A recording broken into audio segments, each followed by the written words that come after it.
धनु लगन में हम लगातार चर्चा कर रहे हैं चंद्रमा की प्लेसमेंट के बारे में। और इस वीडियो में अब आपके अष्टम भाव के बारे में विचार करने वाले हैं। अष्टम भाव की जहां बात आती है, अब इंटरेस्टिंग ये है कि अष्टम भाव के स्वामी खुद चंद्रमा ही हैं। और अगर चंद्रमा अपने ही भाव में स्थित होंगे तो ये काफ़ी और ज़्यादा इंटरेस्टिंग स्थिति बन जाएगी। वैसे तो हम अपने भाव में स्थित ग्रह को सबसे ज़्यादा स्ट्रॉन्ग मानते हैं हमेशा ही, और वो एक एग्जॉल्टेड ग्रह की तुलना में भी ज़्यादा बेहतर परिणाम लाता है आपके लिए।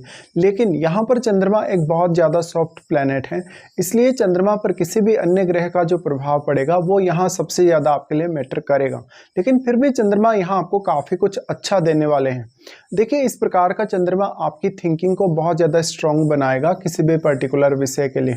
ऐसा चंद्रमा आपको रिसर्च वगैरह में काफ़ी रुचि दे सकता है, किसी भी विषय को लेकर बहुत डीप थिंकिंग दे सकता है, जिससे आप किसी भी विषय को बहुत अच्छे से समझ सकें, रीड कर सकें और दूसरों के सामने भी उसको अच्छे से रिप्रेजेंट कर सकें। इस प्रकार का चंद्रमा है। तो अब चंद्रमा शनि से या राहु या केतु से प्रभावित होता है, तो ये आपके सिक्स सेंस को काफ़ी ज़्यादा बढ़ाने वाला होगा और आपके उतना ही ज़्यादा स्ट्रेस या एंग्जाइटी भी क्रिएट करने वाला होगा। चंद्रमा की ये प्लेसमेंट है तो आप अब अष्टम भाव को बहुत ही ज़्यादा गहनता से अपने जीवन में अनुभव कर सकेंगे। ये प्लेसमेंट होने से अक्सर आपके जीवन में काफ़ी सारे ऐसे चेंजेस आएंगे जो आपके आर्थिक स्थिति को लेके हो सकते हैं, धन संपत्ति को लेके हो सकते हैं या पारिवारिक मामलों में हो सकते हैं। इस प्रकार से आप प्रत्येक रिश्ते के प्रति जितने ज़्यादा इमोशनल होंगे या जितने ज़्यादा भावुक होंगे, वो भावुकता आप सामने लेकर नहीं आ सकेंगे। अब ये अष्टम भाव है और अष्टम भाव आपके इन लॉज की फैमिली का है, और आपकी मैरिज में जो कुछ भी सेक्रेट होता है वो सब अष्टम भाव से देखा जाता है।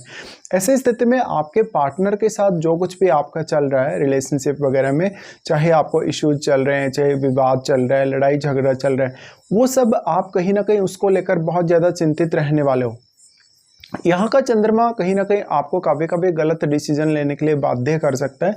जब यहाँ पे किसी फायरी प्लेनेट का प्रभाव, जैसे इवन सूर्य का प्रभाव हुआ या मंगल का प्रभाव हुआ, तब ऐसे में आपको देखना होगा कि वास्तव में चंद्रमा के साथ कौन सा ग्रह यहाँ संबंध बना रहा है। विशेष तौर पे वैसे तो हम कोई भी ग्रह के साथ जब दूसरा प्लेनेट बैठेगा या युति होगी तो उसका ही सबसे ज़्यादा प्रभाव मानते हैं, युति का ही। लेकिन इस चंद्रमा के केस में अगर देखा जाए तो कोई भी ग्रह अगर चंद्रमा पर अपनी दृष्टि भी डालेगा तो उसका प्रभाव भी आपको काफ़ी स्ट्रांगली देखने को मिलेगा, क्योंकि चंद्रमा एक बहुत ही ज़्यादा सॉफ्ट ग्रह है। अब जो अष्टम भाव है वो काफ़ी ज़्यादा डीप है, और अगर अष्टम भाव में चंद्रमा अकेले भी बैठे हैं तो अष्टम भाव के बारे में कहीं ना कहीं जितना अनुभव आपको होगा वो एक किसी सामान्य पर्सन को नहीं हो सकता। अब क्योंकि ये भाव के खुद भी स्वामी हैं, इसलिए यहाँ डिस्पोजिटर ये स्वयं ही हैं। अब यहाँ पे सबसे ज़्यादा जो प्रभाव आपको देखने को मिलेगा वो कोई भी अदर प्लेनेट का जो यहाँ पड़ रहा है वो देखने को मिलेगा। मान लीजिए कि कोई ग्रह यहाँ चंद्रमा के साथ स्थित है, तो वो अपनी एनर्जी आपके अष्टम भाव में ला रहा है और वो अपने गुणों को या अपने कारकत्व को यहाँ डिपॉजिट कर रहा है अष्टम भाव में। अब ऐसा हो सकता है कि वो ग्रह यहाँ चंद्रमा के लिए काफ़ी सपोर्टिव साबित हो सकता है। अगर वो ग्रह यहाँ सपोर्टिव साबित हुआ तो आपके लिए अष्टम भाव को जानना, जीवन में गूढ़ रहस्यों को समझना और उनके बारे में विश्लेषण करना आसान होगा, और उनके बारे में कुछ भी लिखना या आर्टिकल राइटिंग वगैरह करना आसान होगा।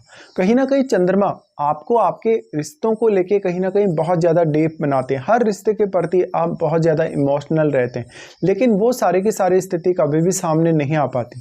चंद्रमा की ये प्लेसमेंट की वजह से जो भी प्लैनेट यहाँ चंद्रमा पर अपना प्रभाव डाल रहा है, या जो भी प्लैनेट जिस प्रकार का भी है, उसी प्रकार से आपकी मानसिकता की स्थिति जो है वो तय होगी। जैसे अगर कोई भी एग्रेसिव प्लैनेट है तो आपका मन उतना ही ज़्यादा एग्रेसिव होगा, भले ही आप लोगों के सामने अपने एग्रेशन को दिखाएं या ना दिखाएं। बेसिकली अगर देखा जाए तो अष्टम भाव का चंद्रमा थोड़ा सा मन को कहीं ना कहीं भीरू बनाता है या थोड़ा डरपोक बनाता है। इस प्रकार से अगर देखा जाए तो चंद्रमा की जो प्लेसमेंट है अगर किसी एग्रेसिव ग्रह से प्रभावित होगी या किसी भी ऐसे प्लैनेट से प्रभावित होगी जो चंद्रमा को यहाँ कहीं ना कहीं ताकत प्रदान कर रहा है, ऐसे में कहीं ना कहीं आप मानसिक तौर पे तो बहुत ज़्यादा स्ट्रांग होंगे, लेकिन आप में धैर्य की कमी हो सकती है। चंद्रमा यहाँ प्लेस्ड है तो चंद्रमा डायरेक्टली यहाँ एस्पेक्ट करते हैं आपके दूसरे भाव को। अब दूसरे भाव में बैठे हुए प्लैनेट का भी अहम रोल होगा काफ़ी ज़्यादा, क्योंकि वो भी यहाँ चंद्रमा को एस्पेक्ट करेगा, और चंद्रमा के लिए अगर वो एक सपोर्टिव प्लैनेट हुआ तो वो काफ़ी हेल्प यहाँ चंद्रमा को कर पाएगा। अब चंद्रमा जो आपके दूसरे भाव को एस्पेक्ट कर रहे हैं, यहाँ ये वाणी को लेके काफ़ी अच्छी स्थिति आपको प्रदान कर सकते हैं। आपकी वाणी काफ़ी इफेक्टिव हो सकती है, आपकी वाणी काफ़ी सुरीली हो सकती है और लोगों को पसंद आने वाले हो सकती है। वैसे तो ये कैप्रिकॉर्न साइन है, यानी जो आपका दूसरा घर है वहाँ ये शनि का घर है। ऐसे में चंद्रमा जैसे शुभ ग्रह का प्रभाव पड़ना यहाँ काफ़ी ज़्यादा ही अच्छा माना जाएगा।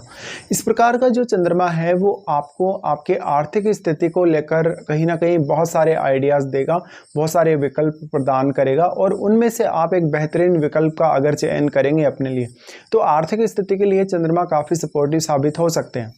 अब देखिए चंद्रमा क्योंकि दूसरे घर को जो एस्पेक्ट कर रहे हैं तो आप अपनी फैमिली को लेकर हमेशा चिंता में डूबे रहेंगे।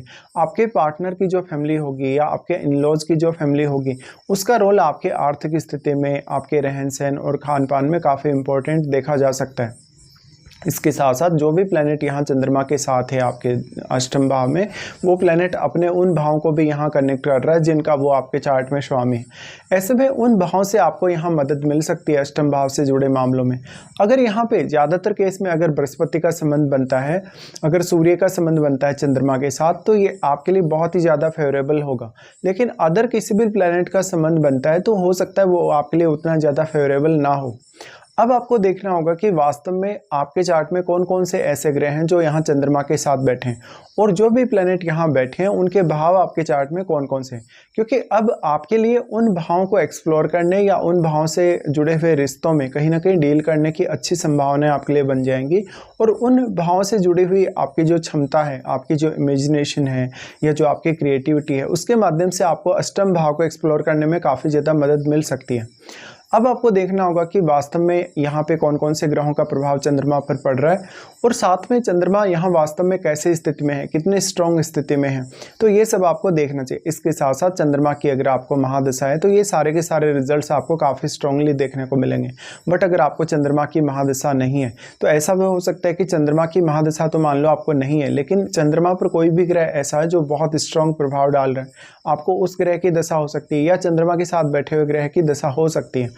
उस दशा में भी ये सारे के सारे प्रभाव या सारे परिणाम आपको फिर से स्ट्रांगली देखने को मिलेंगे। तो ये इस प्रकार से कहीं ना कहीं चंद्रमा आपको यहाँ प्रभावित करने वाले हैं अष्टम भाव में स्थित होते हुए।